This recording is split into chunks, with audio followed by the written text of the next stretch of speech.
you, if you're paying attention to the other variables, then you are actually paying attention to implied volatility.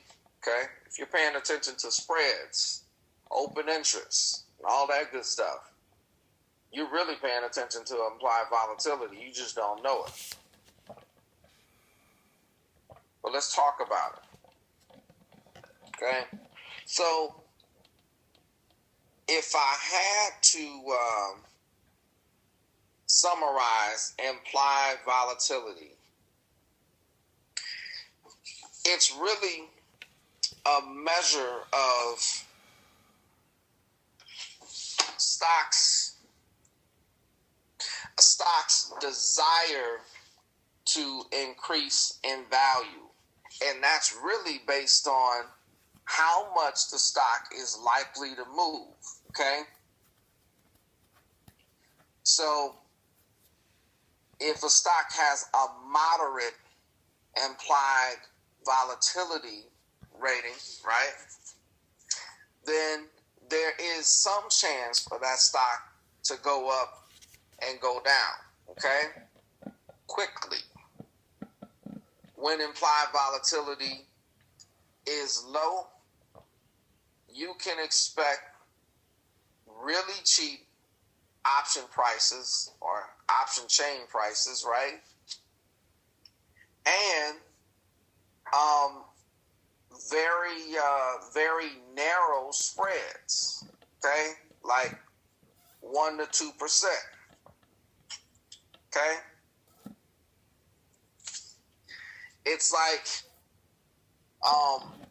it's all about risk in the end, okay? When you think about it, if you purchased an option that had a widespread whose stock was not going to move, would that be attractive? Probably not. What do you stand to gain if the spread is wide and the stock just doesn't have the potential to move? Nobody wins, right? But what if the stock has a lot of potential, okay? And they make the spread, less than 20%. I would expect the implied volatility to be high for that option because the stock has a lot of potential to be volatile, okay? And because of that, people know that that option is going to pay out a lot of money. Think about price line options.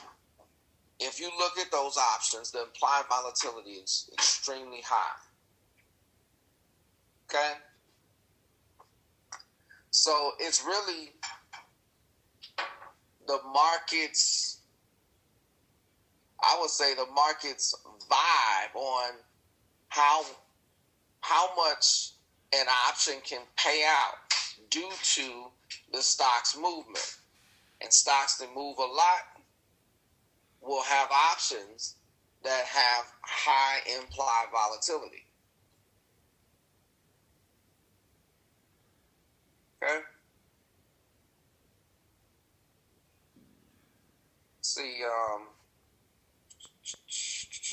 trying to think, what else can I say about implied volatility? Let's see.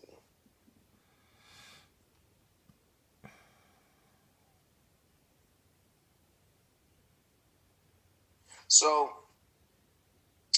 I would say that it's important to understand that implied volatility comes from the options price.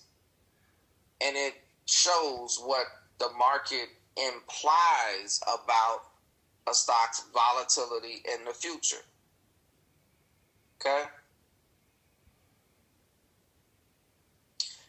So the more volatile the stock is, the higher the implied volatility. Right?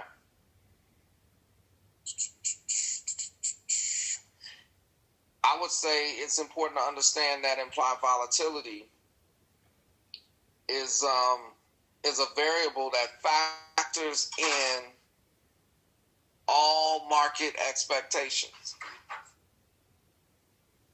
If a company, for example, is going to announce earnings, or if there's some pending court case, all of these events will affect the implied volatility of that option.